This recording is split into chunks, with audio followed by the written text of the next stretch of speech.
Guys, welcome back to the channel, or if you're new, welcome. We'll get back into more Amberlynn Reid content. We are back with the final part of the Q&As. We got 25 more questions to go, and hopefully by the time we finish it, we can move on to something else. Obviously, we still have Foodie's video to go. She has her KFC mukbang, I believe it is. And honestly, that's all I really have to do. Like, I've only got the 2 videos, a couple gaming videos, do some stuff like that. That way I can catch up and kind of stay ahead of the curve for gaming stuff. And then I can pretty much just ease my way into going back to work. Hey guys, welcome to a new video. So this is the final part in the 4-part series where you guys have asked me 100 questions and I answer 25 in each video. So honestly, what I feel like Amber's like, I answered 25, but not 25 in each video. She probably took 25 questions of other people and 75 are from her. Also, we all know, like, you're filming the videos one after another. You're just changing the shirts and the pillows in the background, just so it looks like you're actually doing something, because there's no way in hell she's filming one after another consecutive days. Like, it only takes about half an hour to probably do this video, all 4 videos at once. things kind of got heated, I'm not gonna lie. Part 4, like, who knows what's gonna happen. Which is rather hypocritical, because you talk about him shaming your body, but then immediately follow up by shaming his body, and then you make fun of him living with his mother, like you didn't leech off multiple girlfriends' parents. Not to mention, you're essentially being paid to date Crystal, so you're like a rent-a-girlfriend, like oldest profession in the world much. What is the update on the BPD therapist for you? So I was gonna see a BPD therapist.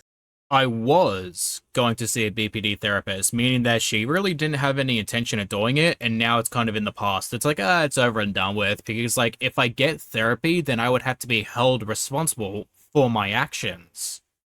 When I was in Wisconsin, but they were located in Wisconsin. And I was wasn't thinking at the time, and I do not live in Wisconsin. I live in Oklahoma. So now I have to re-find someone. Alright, I'm going to time myself right now, and I'm going to look up BPD therapists or psychiatrists in Oklahoma. I'm going to see how long it takes me. Alright, opening my phone right now. BPD psychologists in Oklahoma, America. Just in case there is another type of Oklahoma. BPD therapist, Oklahoma therapy specialist. There we go. Oh, wow. That only took a good 2 minutes. Hell, not even 2 minutes. How long did that take? That took 40 seconds, Amber. 40 seconds and I already have a list of therapists. That's literally the update. Will you consider doing daily weigh-ins for YouTube again? I don't think that I'll ever do daily weigh-ins on YouTube again, but for myself, yes. Will I give you guys weigh-ins eventually once I start semaglutide? Yes. Am I nervous? Yes. Yeah, because that's part of your cycle. If it's going down, you want the applause. If it's going up, I don't really feel like it. It's affecting my mental health. But is it gonna happen? It is. I'm not sure how frequent I'm gonna do these weigh-ins, but they're definitely gonna be here. When was the last time you spoke to your brothers or dad? So I don't speak to my dad by choice. So by choice, does that mean like Daddy Dearest wants nothing to do with you? I mean, good for him, honestly. I love him dearly and that comes unconditional, but I do get updates on him because I do worry about him. But the last time I talked to him was probably like a year and a half ago. Alright, so my honest opinion is, if someone doesn't want to have contact with you, and I'm going to assume that by the way Amber makes it sound, if your father does not want to contact you and he does not want to have a relationship with you, that is his choice. You should not go behind his back and contact other people in his private life for details about him. That is crossing a line, and you need to respect his boundaries and not contact him or the people in his life. One of my brothers I messaged just like a week ago, and the other one was probably like 2 weeks ago. Tommy's calling. I'll be right back. I'm sorry, Amber, but that's honestly low-key pathetic. Having that type of reaction for a woman who's in other people's DMs and other people's thirst traps on Instagram, I don't know. Like, it couldn't be me. Sorry, guys. So yeah, the last time I spoke to my dad was a year and a half ago, and brothers was like 2 weeks. How tall are you? So I'm 5'3", and every single time I meet a subscriber, okay, I'm not gonna say every single time. See, me and Absolutes, we just like are best friends or something. I thought Amber was 5'4", not 5'3". Also, yes, you are friends with Absolute. You're also friends with false allegations, too. A lot of the time when I meet subscribers, people are like, oh my god, like, you are so much shorter than I thought you were. I mean, that's probably not the first thing that came to their head, but that's the most appropriate thing they could say to you. For some reason, a lot of people online think I'm like 5'7", 5'8". No, I say I'm 5'3", but I'm like 5'2.5". But there is not a single person who honestly thinks that you are 5'7", 5'8". Like, dude, you're probably 5'2" at most. What is something you want to do on your YouTube channel that you haven't done before?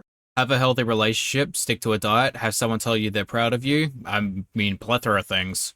So I thought of this idea because of all the fan art that you guys have been sending me, like the whole time I've been on YouTube. But then like me finally showing it to my audience was so fun that I thought of an idea. I kind of want to have like a little contest where people are competing. I'm the judge and there will be a cash prize. So I haven't really gone into like the logistics of it all and all that, but it's an idea that I'm having and I really think it would be fun to do in 2025. So I'm just putting that out there that there might be a little competition starting soon. Amber, careful for what you wish for because you are going to get so many shit posts. Obviously, I will definitely keep you guys updated. You've faced a lot of hate online over the years. Do you ever feel like you deserved some of it, or is there a part of you that feels completely misunderstood? Let's say BPD, fat phobia, maybe a little bit of homophobia, who knows? Like with Amber, it could be anything. I do not think I have done anything that deserves downright hatred. Yes, because, falsely accusing someone of rape or stealing money from a cancer patient is definitely not something that deserves hate by any means. Does anyone else get like Heike Onision vibes from Amber? Like two peas in a pod at this point. Criticism? Yes. Critique? Yes. Opinions? Yes. Go for it all day. But stalking? No. Harassment? No. Bullying? No. Hate? No. Do I feel misunderstood? Yes. All of the time, because I will literally say something, do something that has one meaning and one explanation, but somehow once it's put on YouTube and everyone watches it and the reaction channels and everyone comments on it, and it becomes something completely different. And I'm like, what just happened? RAPE, rain and petals, eavesdrop. I used the wrong word. That's like a big misunderstanding. So yes, I do feel misunderstood. And I know that's like a cliche thing that people say, but like I genuinely deep down don't feel like people understand me. Rain and petals, eavesdrop. I used the wrong word. What exactly is your foster care timeline? Because we are all so confused. So it does sound confusing because I was in foster care from the ages of 8 to 18. I was ward of the state. See, here's the thing. She said 9 years old last night, and then she said on top of that, 1 year. So 9 and 10 years old. So now it's 8. And that's why people don't believe you. And I know you guys hear me talk a lot about, well, when I was younger, my parents, my dad, my this, my that, my grandma. And then you guys go, but wait a minute, I thought you were in foster care. So let me explain. So I was 8 years old when I was first taken from my parents. That is when I became ward of the state. In and out of foster homes, shelters, and group homes. I was 13 years old when they made the decision, okay, we're going to give your parents a chance. It's going to be considered a trial. You're going to live with them. You're still going to be ward of the state, but you're going to live with them and see how they do as parents. That lasted a year and a half. I was then taken again out of my parents' home at 15 and put back and forth, bouncing around. So from 8 to 18, I lived with my parents for a year and a half of that time. Again, like the numbers are changing all over the place, and you would think for something that was so traumatizing, you would at least get the numbers right. Because, like, how are we supposed to trust you if the numbers are changing? But during all this other time of when I hate those goddamn nails. In foster homes, group homes, shelters, I was allowed visitation. Visitation always changed depending on my age, how my parents was doing, where I was living. Sometimes we were only able to be in like this tiny little room with supervision. Then as I got a little older, all of a sudden my dad was allowed to pick me up. My mom was allowed to pick me up. They were allowed to take me for the day, or they could take me for a couple hours. Like, it was always different. But for the most important times of my life, the first 8 years, I was in a brutal home. Brutal. And then at 8, for a decade, I never knew safety. I never knew home. I was always with strangers, shelters, group homes. I never even knew that actually while living with my parents. I never knew safety. I never knew warmth. Like, those years are detrimental to a human. And the trauma of my childhood and my teenage years, like, it broke me. Yes, the thing is, Amber, we know where you're going with this, but it's not going to work with us. We're not going to allow you just to say, well, I was traumatized as a kid, so therefore I'm allowed to do X, Y, and Z. Yeah, no, you don't get to do that. What you get to do is go to therapy, fix your issues, and stop abusing other people that you get into relationships with, because you don't get to justify your shitty behavior by abusing other people and saying that you have trauma. I was broke due to someone else's fault. Having to fix something I didn't break hurts. Dude, she honestly thought she ate with that. Like, no, you didn't. You weren't even close. Not even close to the mark. Wow, that kind of went somewhere else. It's hard for me to talk about my foster care experience because like it is so painful and real. Like it's the realest thing that's like ever happened to me, but it's touchable to you guys. Amber, I can assure you there is not a single thing of yours I want to touch. And the best way for me to explain that is like, I know there's a lot of you who are watching and care about me and love me. So this isn't directed towards you. There's a big portion of people who watch me who really strongly dislike me and twist everything that I say and call me a liar, etc., etc. I'm afraid for those people to touch that, to touch my foster care experience, because it's something that has transformed my whole life, even as a 34-year-old woman. I don't want the haters to touch that, No, you're good, girl. We don't want to touch it either. to twist that, to turn it into something that it's not. And I think that's why, like, I always just in passing mention foster care. I've never, ever gone into detail of what my life was like truly as a child in foster care or out of foster care. Like, I have never gone into detail. I've done like in passing communications about it, but nothing true and deep because I'm afraid. I'm afraid. I am. Yeah, you're afraid, alright? You're not afraid of being re-traumatized. You're afraid of being called a liar and someone exposing you. Were you high filming the pizza and Doritos viral video? Yes, I had smoked a lot of Delta 8 before that clip. I was surprised that she was smoking Delta 8, something that gives her the munchies with the feeder. No, not really. Is there anything that you're keeping from us? Of course, every single YouTuber is keeping something from you, I promise. Oh yeah, no, you got plenty to hide. Honestly, like, I'm pretty much an open book. As long as it doesn't involve other people, like private matters of other people, pretty much you can ask me anything. I'll be straightforward about it. What state did you grow up in? Because you remind me of the girls I met in California, especially in the way that you talk. Well, you hit the nail on the head because I actually grew up in California. And since that's the time where you're like growing and you're learning everything, I still have so much California in me. I left California when I was 18. And it's like since then, I have lived in so many different places and I have learned and experienced different things and different accents and this and that because I'm very much the type of person I sometimes like mimic accents. And I know a lot of people can do that. And it is very much a thing that people do even without even realizing it. But one accent has always stuck with me. And that's obviously where I was raised, California, because that's truly what's in my heart. And I miss it there so much. Like California is everything to me. Mimicking techniques is something that both humans and animals use for varying reasons, but Amber uses it as an abusive technique to build trust, to relate to people, and then abuse them. Like, we all know why she does it. But then there's also a lot of people, kind of like myself, who often mimic other people's behaviors because we're neurodivergent, and that's how a lot of autistic people work. I'm not saying that Amber is autistic, I'm saying that she's narcissistic and abusive. Does the hate online towards Tommy reflect your relationship at all? It did in the beginning, and we almost like indefinitely broke up. Like it was almost over for real, for real. It was scary, it was sad, it was vicious. Like I felt horrific, like genuinely for her and for myself. Like she had never ever experienced something like that and her mental health got so bad, it genuinely worried me. But we chose love. And we chose happiness. And we do that every single day, minus how many people want to tear us apart. Yeah, because Amber's now decided to embrace it and actively engage in that stuff. What is something you're currently looking forward to? Tommy's actually coming to visit me, and I am so freaking excited. You have no idea. Are you going to get your pets microchipped? Like, I never in a million years thought something would happen to my babies like that. Like, I genuinely didn't. Like, it feels like a freak accident. But I suck. Accidents happen. And I should have had the microchip sooner. But yes, I am. Right, Amber, because you still haven't done it yet. It doesn't take that long to figure out how to make an appointment. If you have a regular vet you take your animals to in order to get checkups, like you should be doing, what you should do is call up, hey, do you have an appointment? Tuesday? Cool. All right, I'll be there.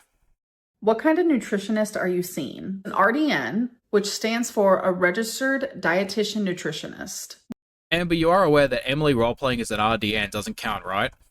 Why won't you confirm or deny anything Alexis said about you and Feline? Because I told Feline that I was not going to talk about her. Yes, I'll say things in passing like this, but I am not going to sit here, talk about our relationship, talk about her as a person. I'm not going to say anything, even if that makes me look horrifically bad. Yeah, no, I don't believe that for a second. I believe that you have done some messed up shit, and that is going to cause you to get some backlash in the future if you speak on wifey. She's probably going to expose you, or information's going to come out, and you're going to get exposed. Why do you think people glorify and accept reality TV stars or other YouTubers for doing the same exact things that you do, but yet you get so much hate and judgment for the exact same things? I feel like I have talked about this in every language known to mankind. It's because it's fun to hate the fat girl. Not only that, but it's fun to hate Amberlynn. It's fun to call her a liar. It's fun to create rumors around her. It's fun to nitpick. There has been a whole community of people that have created this safe environment for them. Safe for them, not for me. But there's a whole community that feels safe for them because they're leaving their own worlds where they're stressed out or they're depressed or they're going through this or that, and they're attacking the fat chick. Everyone else in the world can be normal humans and make all the mistakes, and that's okay. Yes, there will be judgment, but like me, I will make the same mistakes and people will attack me for a decade about something I did a decade ago. It's never going to change. I have to literally embrace it and accept it. I'm sorry, what? Who exactly do we celebrate, celebrity or not, who has done those things to other people? Because, like, say what you want about certain people, but I have never once ever heard someone falsely accuse another person, stolen money off of cancer patients, or abused their partners and thought, you know what, they still deserve my love and admiration and respect. I have never once thought that, ever in my life.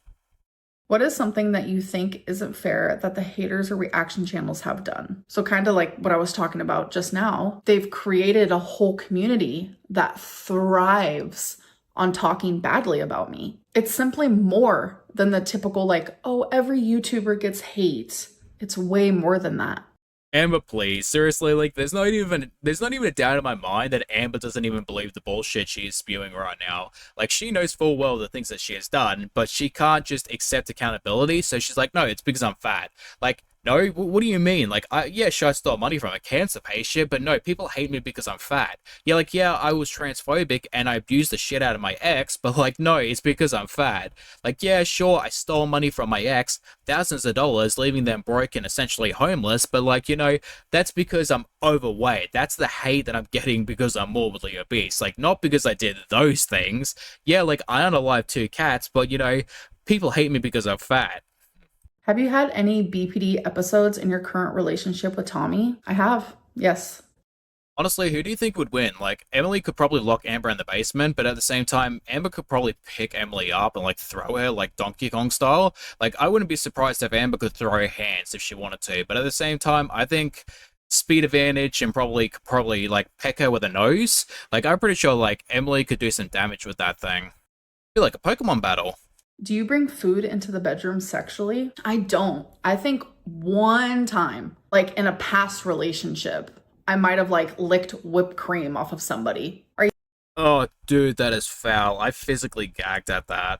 you having any negative thoughts towards starting semaglutide again? I am, because I don't like medicine. You guys know that. Like, I'm scared to take a simple ibuprofen sometimes. Like, my negative thoughts are very, what if something bad happens to my pancreas? Or what if I do get thyroid cancer? Or what if I get really, really bad side effects? What if it kills me? Like, I literally think the worst. What if this medication that can help me kills me? Meanwhile, 600 pounds. I really do think that semaglutide is a great tool for me. So I shoved down those negative thoughts. And that's the very reason why that this is now the 3rd time I've done it. And it's like each time makes sense of why I stopped it. I never stopped it because I didn't enjoy it. Like, I genuinely loved being on semaglutide, where it's like The food noise was gone. I didn't really feel that hungry. Like, that feeling is so nice. Like, I genuinely love it. I'm not gonna lie. And Yeah, I'm pretty sure if we go back to your Ozempic arc, you were crying over the fact that you couldn't overeat. You hated the fact that you were not able to cope through food. Also, it's a fetish to you. I'll say 100%. Amber enjoys being overweight because she likes it as a fetish. That's not even an opinion, that is a straight up fact. you truly believe Zachary Michael needs you to maintain the amount of money he currently is making on YouTube? I love the way that this question is worded because Oh yeah, I bet. Amber got Emily to write this one out, and Emily was probably like, alright baby girl, I got you, don't worry, we can do this, but you have to do something for me afterwards. I want you to do the thing with the cake I like. I don't think Zach needs me in the sense of like to keep his YouTube channel or to keep some views afloat. Nothing like that. Like, he doesn't need me in that sense. Like, he could post anything and get some views. I do stand by that. But with the amount of money that he is currently making, he needs me. He needs my videos. Yes, without a doubt, 100%. I do believe that. Like, it's just a really weird coincidence to me that like when I take weeks off, and I've done it a few times recently. Let's hope that doesn't happen anytime soon. But it's just really weird to me that when I take weeks off, all of a sudden, Zachary Michael is going through mental health problems and he can't post and he doesn't know what to post and he doesn't feel motivated. Oh, but the minute Amberlynn Reid posts, there's his reaction. It's just, it doesn't make sense. Actually, yes, it does. He needs me. Amber, you are such a massive piece of shit. How dare you constantly complain about your mental health and how you are affected, but then talk shit about someone else's mental health? Dude, that is low. I would say that's low for you, but let's face it, you couldn't get lower if you tried. Do you strike reaction channels? I striked a couple reaction channels years ago. And I'm telling you, do not let any reaction channel lie to you, because I stopped watching a certain reaction channel. I'm not even going to say their name because they don't even deserve for me to say it. But there's a certain reaction channel out there that is making their audience believe that I am striking their channel. And I'm going to tell you guys something. I'm going to give you a little tea. Okay, so it's either Geordie or it's the ankle, and like Amber has a weird hatred for both of them for some reason. Like, I don't know what it is, but she hates both of them. When your channel is striked, you know exactly who did it because it tells you who did it. So I think people need to start looking around a little bit and stop calling Amberlynn Reid the liar and look at their favorite reaction channels. They will do anything to make you dislike me because it validates their content and it keeps you coming back. Yeah, that's definitely it. It's definitely Ankle's fault. That's the reason why we hate you, Amber. We hate you because he made us hate you. Same thing with, like, Geordie. It's definitely Geordie's fault. Like, Geordie definitely made you falsely accuse another person of rape. And it was definitely Karina Kaboom. Like, she low-key, she's definitely hardcore transphobic. Like, she forced those words in your mouth when you shit-talk Casey. Like, 100%. Like, she was a hand up your ass like a Kermit. Wow, you guys, I don't know how I did it, but I answered 100 questions. I hope that you guys enjoyed. I personally am exhausted. Now I have so much to edit, but it's gonna be fun. It's gonna be great. I don't mind editing. Anyways, I love you guys and I will see you soon. Bye. Yeah, sitting and talking really took it out of you, big girl. Alright guys, thank god that shit show is over and done with, because my god, like, the level of delusion, I doubt is even real for Amber. Like, she's putting it on 100%. That being said, thank you for watching. I hope you guys enjoy. I now have to deal with foodie, but you guys also have to deal with it too, so sucked in. That being said, thank you for watching. Hope you guys enjoyed, and hopefully get to see you guys in the next one. Bye bye.